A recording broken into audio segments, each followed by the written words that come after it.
এটা international centre. এক সময় আমেরিকা আসতে পারলে এটাই আপনার পরম বন্ধু হবে। এখন বুঝতে পারতেছেন না এটা কি জিনিস, কিন্তু যত রকমের আপনার I-20টা এখান থেকে ইস্যু করবে।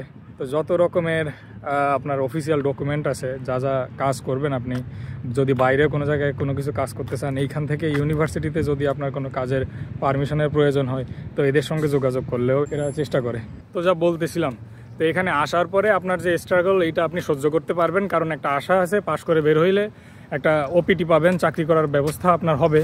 সেই ক্ষেত্রে চাকরি করে টাকা পয়সা আবার 1 বছরের ভিতরে হয়তো দেশে ফেরত দিতে পারবেন। কিন্তু সেই ব্যবস্থা হওয়ার আগ পর্যন্ত আপনাকে চলতে গেলে এখানে একটা অন ক্যাম্পাস জব আপনাকে ব্যবস্থা করতে হবে। যাই হোক, আপনারা আবেদন শেষ করেন, দেখা যাক যদি এখানে আসতে পারেন তাহলে তো। আচ্ছা, তো বলতেছিলাম, কি জিজ্ঞেস করতেছিল যে ভিসা মানে এখানে আসতে টোটাল কত টাকা লাগে, আর ডলার আমি তারা কোত্থেকে কিনবে। তো আমি ডলার কিনছিলাম সোনালী ব্যাংকের কাছ থেকে, একেবারে হেড অফিসে গিয়ে ওইখান থেকে আমি নিয়ে আসছিলাম। তো ওদের সুবিধা হলো ওরা 4 আনা পয়সা এক্সট্রা রাখে না, যা দাম ওই দিনের যা দাম বাংলাদেশ ব্যাংক যেটা ঠিক করে দিছে ঠিক ওই টাকা দিয়েই এরা বিক্রি করে। একটা শর্ত হচ্ছে ওইখানের, এটা অনেকে জানে না, আমি এখানে গিয়ে জানতে পারলাম যে আপনার প্লেনের টিকিট আগে কাটা লাগবে। প্লেনের টিকিট থাকলে এরপরে ওরা আপনাকে টাকা দিবে, কিন্তু তাও থাকলেই কেটেই যে ওখানে যেতে পারবেন টাকা ডলার আনার জন্য, এরকম না। তো যেদিন আপনার ফ্লাইট তার 2 সপ্তাহের মধ্যে, 2 সপ্তাহের আগে গেলে ওরা আপনাকে দিবে না ডলার। আর যদি আপনার মনে হয় আগে আগে ডলার কিনবেন, তাহলে বাইরে থেকে কিনতে হবে বেশি টাকা দিয়ে। আর এন্ডোর্সমেন্টের যে বিষয়টা, সেটা হলো আপনি বেশি এন্ডোর্স পাসপোর্টে করে কী বা করবেন। সোনালী ব্যাংকে গেলে ওরা যতটুকু টাকা আপনি ডলার কিনবেন ওরা ততটুকুই এন্ডোর্স করে দিবে, এর থেকে বেশি আপনাকে দিবে না। তাহলে আপনাকে ভিসা পেজটা নিয়ে, মানে পাসপোর্টটা নিয়ে যেতে হবে, I-20টা নিয়ে যাবেন, বিমানের টিকিটটা আপনি নিয়ে যাবেন। তো এই কয়টা জিনিস নিয়ে গেলে ওরা আপনাকে 1 দিনের ভিতরেই আর কি যা করা লাগে সব কিছু করে টোরে, এরপরে আপনার যত টাকা সে ডলার অনুযায়ী টাকাগুলো ঠিকঠাক দেখে আনেন। চেষ্টা করেন 100 ডলারের নোটগুলো আনার, $1, $2, $5 এই সমস্ত উল্টাপাল্টা জিনিস, শত শত নোট আপনি নিয়ে আসেন না। আর এগুলো ক্যারি করাও আরেক ঝামেলার বিষয়। তো যত কম নোট হবে ততই বেশি। তো 100 ডলারের নোট ভালো করে দেখে আনেন, ওদেরকে রিকোয়েস্ট করেন কোনো কিছু ছেঁড়া বা কাটা বা নরম থাকলে এগুলো চেঞ্জ করে নিয়েন।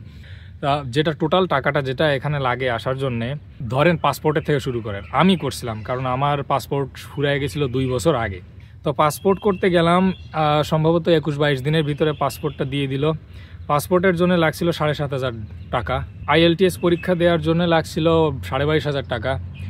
এরপরে ওই ট্রান্সক্রিপ্ট ইভ্যালুয়েশন, তার জন্য লাগছিল $185, তার সাথে লাগছিল আরও $20 এক্সট্রা ইউনিভার্সিটিতে একটা ইমেল পাঠানোর জন্য ট্রান্সক্রিপ্টটা। এটা গেল। এরপরে হচ্ছে ভিসা ইন্টারভিউর জন্য ইন্টারভিউ ফি, অ্যাপয়েন্টমেন্ট ফি সম্ভবত $180 নাকি, এটা একটু দেখে নিয়েন। এরপরে আবার সার্ভিস ফি দেওয়া লাগছিল 20,000 সামথিং। তো আমার যতটুকু ধারণা যে এইটুকুই হলো গিয়া মূল টাকা পয়সা। বিমানের টিকিট কাটা লাগে, তাহলে টিকিটের তো আসলে কোনো কিছু ঠিক নাই। এখন কত টাকা লাগে, একটা ছেলে যে কয়েকদিন আগে আসছে PhD করতে, ওর টিকিট লাগছিল 3 লাখ সামথিং, আর আমার লাগছিল 1,47,000। আমারই সঙ্গে যে আরেকটা ছেলে আসছে এখানে, টিকিট সে মাত্র 1 দিন আগে এখানে আসছিল, কিন্তু সে টিকিট কেটে লাগছিল অনেক দিন আগে, তার টিকিটে লাগছিল 1,06,000 টাকা। তো টোটাল এই রকম সব হিসাব করে এরপরে হচ্ছে টোটালটা। আর সোনালী ব্যাংকের থেকে আমি টাকা ডলার নিয়ে আসছিলাম হচ্ছে সম্ভবত $3,600 এরকম কিছু একটা হবে। কত ডলার নিয়ে আসবেন এটা তো ভাই আপনার উপর নির্ভর করতেছে। আমার তো যেহেতু কোনো টাকা পয়সা এক্সট্রা এখানে লাগবে না, এই কারণে আমি $3,000-3,500 নিয়ে আসছিলাম। আমার হিসাবটা ছিল এরকম, হেলথ ইন্স্যুরেন্স করা লাগবে, এখানে বাসা ঠিক করার জন্য আমার লাগছিল $350 আগের থেকে দেওয়া লাগছিল। এরপরে আবার প্রতি মাসের জন্য ভাড়া হলো 467 মানে ধরেন যে $500। তো এই টাকাটা তো আমাকে দিতে হবে। আর এরপরে আবার এখানে এসে কিছু তো বাসন কোসন কেনা লাগে, ফার্নিচার এগুলো টুকটাক কেনা লাগে, আপনার একটা বেড লাগবে, বালিশ লাগবে। আর আমি আমার কম্পিউটারটা নিয়ে আসছিলাম আমার ব্যাগে করে। কম্পিউটার বলতে কম্পিউটারের ডেস্কটপ কম্পিউটার তো আমার, তো গ্রাফিক্স কার্ড, মাদারবোর্ড সব কিছু আমি খুলে একটা বিভিন্ন রকমের ফোমওয়ালা কোনো কিছু দিয়ে ওর ভিতরে আটকাইয়ে আমি আমার এই ব্যাগের মধ্যে, ব্যাগ তো না লাগেজের মধ্যে, শক্ত লাগেজ কিনছিলাম একটা 12,500 টাকা দিয়ে।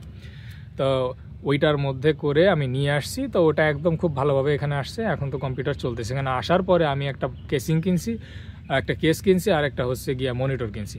তো এই দুইটা জিনিস নিয়ে আর বাকি যা যা টুকটাক লাগে এই জিনিসগুলো কিনে নিয়ে আমি চালাইতেছি।